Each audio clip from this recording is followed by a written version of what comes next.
The Dearborn Independent, July 16th, 1927, Volume 27, Number 38. Mr. Ford's page of the Dearborn Independent, Working and Doing.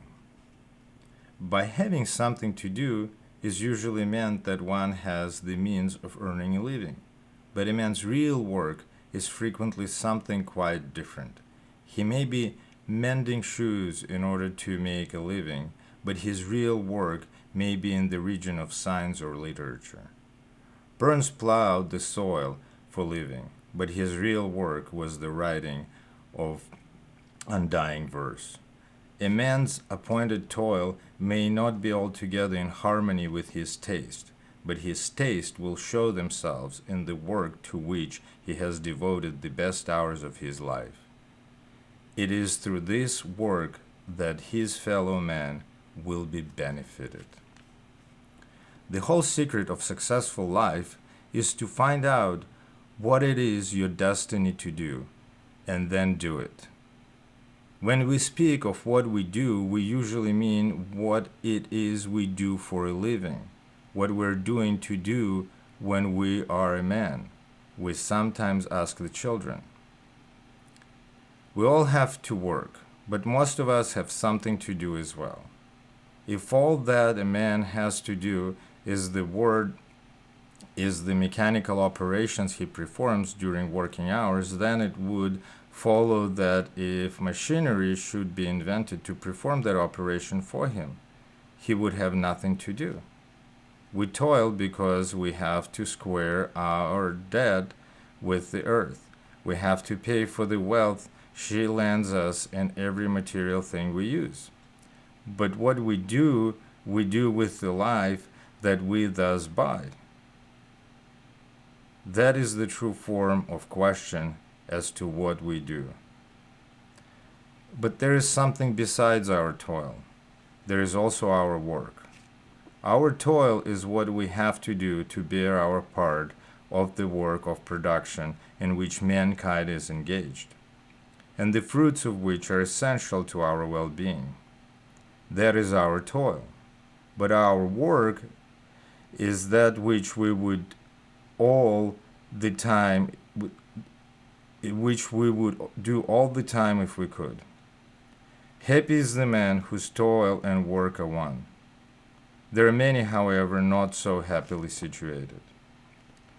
Most of us are doing two things: that by which the body is kept alive, and that by which the higher part of our lives, nature lives. We go to job to pay expenses, and then we indulge ourselves in what we like to do, and maybe we're meant to do. But someday there may be come to one the duty to do the disagreeable task, to take up a cause which will yield no reward, a cause which will at first surround one with misunderstanding and abuse, which will make one look like a fool before men. One naturally shrinks from it, but it will make itself known to one as a serious proposition, regardless of likes and dislikes. The appointed task may be less in harmony with a man's tastes than he expected. A man's real work is not always what he would have chosen to do. There is all the difference between choosing and being chosen. Sometimes our choices are our destruction. But when a man is sure of what he has to do, an unselfish sinistry, simple willingness to do what is right are the only compass by which we can be sure. Then he may also be sure of this: he is not the only one.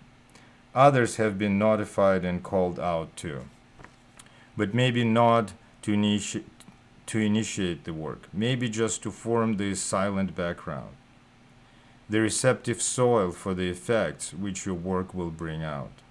No man ever stands alone in any cause, if it is a righteous one. When he calls for his voice will be heard and answered. He will be made aware by thousand means that what he trembled before as a stern, forbidding task is really silent interest of many people. If a man is right, he can afford to go ahead full steam. To be right means mainly to be in the tune with destiny and willing to obey. It doesn't necessarily mean to be agreeable, not to be agreed with, not to be popular, but it does mean to be useful in the purpose which destiny is trying to achieve.